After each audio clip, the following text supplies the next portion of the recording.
السلام علیکم دوستو، آپ دیکھ رہے ہیں دا فیکٹس چینل۔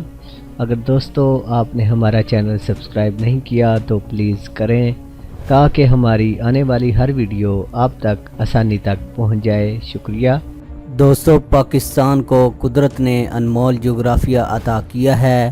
اس کی جغرافیائی سرحدوں کی ایک جانب جہاں دنیا کی دوسری بلند ترین چوٹی K2 واقع ہے تو دوسری جانب بحیرہ عرب کے نیلے پانیوں کو ٹھاٹھے مارتے دیکھا جا سکتا ہے۔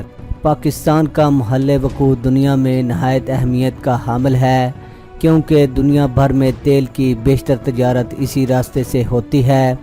یہ جغرافیائی اہمیت جہاں پاکستان کو عالمی برادری میں اہم مقام عطا کرتی ہے، وہیں اس کی بدولت وطن عزیز عالمی ریشہ دوانیوں کا نشانہ بھی بنتا ہے۔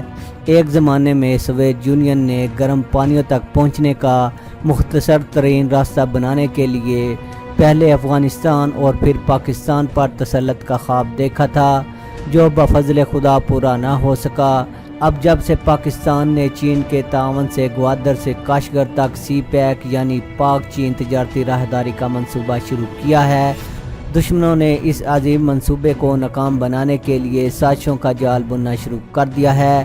یوں تو کئی عالمی اور علاقائی قوتیں اپنے اپنے مفادات کے تحت اس منصوبے کی در پردہ مخالفت کر رہی ہیں، تاہم ہمارا ازلی دشمن بھارت کھل کر اس منصوبے کے خلاف میدان عمل میں آ گیا ہے اور اس نے مختلف ہیلے بہانوں سے اسے ناکام بنانے کی کوششیں شروع کر دی ہیں۔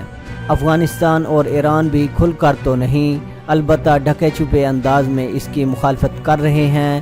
افغانستان اور ایران ہمارے برادر اسلامی ممالک ہیں جن کے ساتھ ہمارے صدیوں پرانے مذہبی، ثقافتی اور لسانی رشتے ہیں۔ ان کے ساتھ وقتی غلط فہمیاں انشاءاللہ جلد دور ہو جائیں گی، لیکن پاکستان کو ہمیشہ کی طرح اس وقت بھی سب سے زیادہ خطرہ بھارت کی جانب سے ہے، جس نے قیام پاکستان سے اب تک پاکستان کا وجود تسلیم نہیں کیا۔ اس کے علاوہ علاقائی بالادستی کے حصول کے لیے بھارت دھڑا دھڑ اسلحے کے ڈھیر بھی لگا رہا ہے۔ بھارت چین کے خلاف بھی صفے آ رہا ہے۔ جنوبی ایشیا کے دیگر ممالک مثلا بنگلہ دیش، نیپال، بھوٹان اور سری لنکا وغیرہ بھارت سے مرعوب دکھائی دیتے ہیں، تاہم پاکستان نے اس کی بالادستی کو کبھی تسلیم نہیں کیا۔ دوستو، بھارت آبادی اور رقبے کے لحاظ سے پاکستان کے مقابلے میں کئی گنا بڑا ملک ہے۔ یہی وجہ ہے اس کی معیشت بھی بہت بڑی ہے اور وہ جنگی تیاریوں پر ہمارے مقابلے میں بہت زیادہ رقم خرچ کر سکتا ہے۔ بھارت خود کو ایک بڑی علاقائی طاقت کے طور پر منوانا چاہتا ہے اور وہ فوجی طاقت میں اضافے کو اس خواب کی تعبیر پانے کا ایک کلیدی ذریعہ سمجھتا ہے۔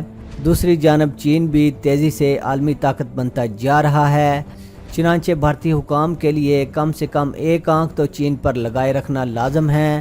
دوسری طرف پاکستان کے اس طرح کے کوئی توسیع پسندانہ عزائم نہیں۔ پاکستان کی دفاعی حکمت عملی کا بنیادی نقطہ خود کو بھارت کی ممکنہ جارحیت سے محفوظ رکھنا ہے۔ دوستو، یہ حقیقت دنیا بھر میں عمومی طور پر تسلیم کی جاتی ہے کہ فوجی طاقت کے حوالے سے ہندوستان کو اگرچہ تقریباً ہر شعبے میں برتری حاصل ہے، لیکن جنگی مہارت، بہادری اور عسکری صلاحیتوں کے معاملے میں پاک فوج اپنے حریفوں سے کہیں آگے ہے۔ بھارت چین کے ساتھ پاکستان کے بڑھتے ہوئے فوجی روابط کو بھی اپنے لیے بڑا خطرہ سمجھتا ہے۔ پاکستان نے امریکہ کی جانب سے اسلحے کی فراہمی اور فوجی امداد روک دینے کے واقعات کے بعد اس پر انحصار بتدریج کم کر دیا ہے، چین کے ساتھ فوجی تعلقات بڑھا لیے ہیں۔ دوستو، پاکستان آرمی کی بیشتر نفری پاک بھارت اور پاک افغان سرحدوں پر متعین ہے۔ پاک فوج ماضی کی طرح اب بھی اقوام متحدہ کے مختلف امن مشنز میں اپنے دستے بھیج رہی ہے۔ پاک چین تجارتی راہداری کی حفاظت کے لیے پاک فوج کو ایک خصوصی سیکورٹی فورس تشکیل دینے کی بھی ذمہ داری سونپی گئی ہے۔ چین اور ترکی کے تعاون سے کئی اہم دفاعی منصوبوں پر تیزی سے پیش رفت جاری ہے۔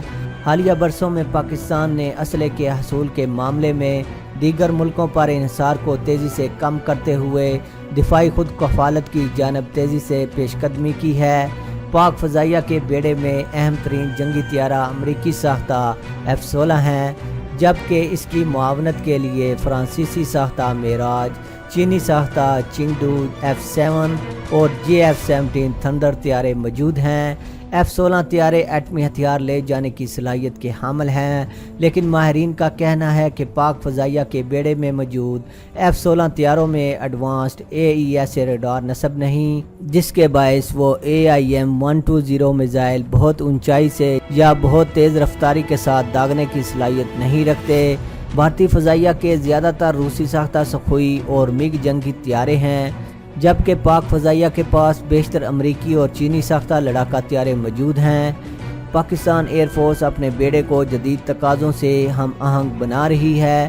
پاکستان چین کے تعاون سے JF-17 تھنڈر نامی جدید لڑاکا طیارے خود تیار کر رہا ہے اور سن 2016 تک اس کے 3 سکواڈرن بھی تشکیل دیے جا چکے ہیں۔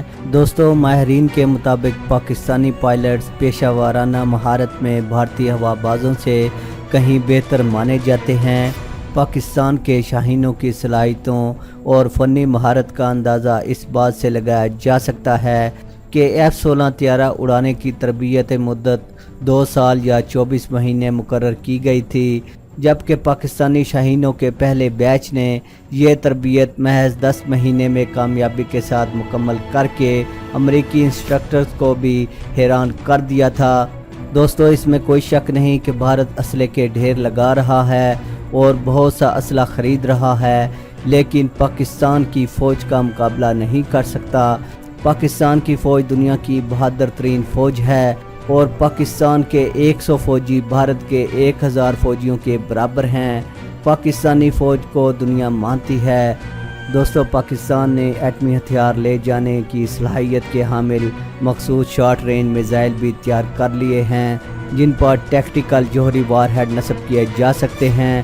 کم فاصلے تک مار کرنے والے ان میزائلوں پر نصب ایٹمی ہتھیاروں کی طاقت بھی کم ہوگی، تاکہ ان سے ہونے والا نقصان صرف میدان جنگ تک ہی محدود رہے اور سویلین آبادی اس سے متاثر نہ ہو۔ دوستو، زمین اور فضا کی طرح سطح آب سے یا زیر آب کسی آبدوز سے ایٹمی میزائل داغنے کی صلاحیت حاصل کرنے کے لیے پاکستان سی بیس جوہری فورس بھی تیار کر رہا ہے اور پاک بحریہ کی آبدوزوں اور بعض جنگی بحری جہازوں کو جوہری ہتھیار لے جانے کی صلاحیت کے حامل کروز میزائلوں سے لیس کرنے کا منصوبہ بنایا گیا ہے۔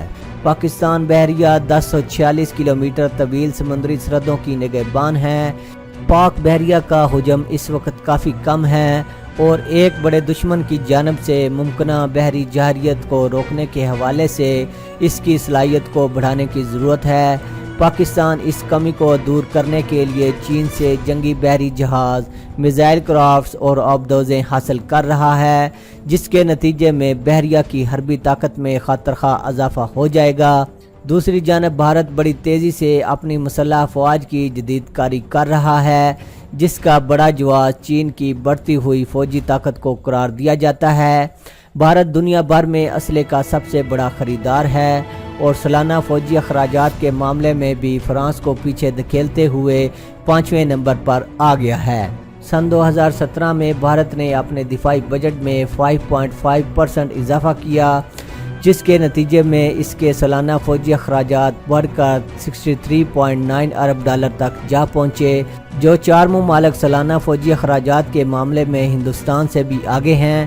ان میں امریکہ، چین، سعودی عرب اور روس شامل ہیں۔ بھارت کے ریگولر اور ریزرو فوجیوں کی مجموعی تعداد 42 لاکھ ہے۔ گلوبل فائر پاور کی رینکنگ کے مطابق فوجی طاقت کے لحاظ سے دنیا بھر میں بھارت 4تھے نمبر پر ہے۔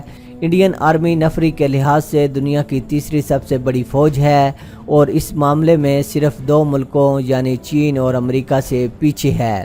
پاکستان اور بھارت کے مابین سرحد ہمالیہ کے بلند و بالا پہاڑوں سے شروع ہو کر میدانی اور صحرائی علاقوں سے گزرتے ہوئے بحیرہ عرب تک پہنچ کر ختم ہوتی ہے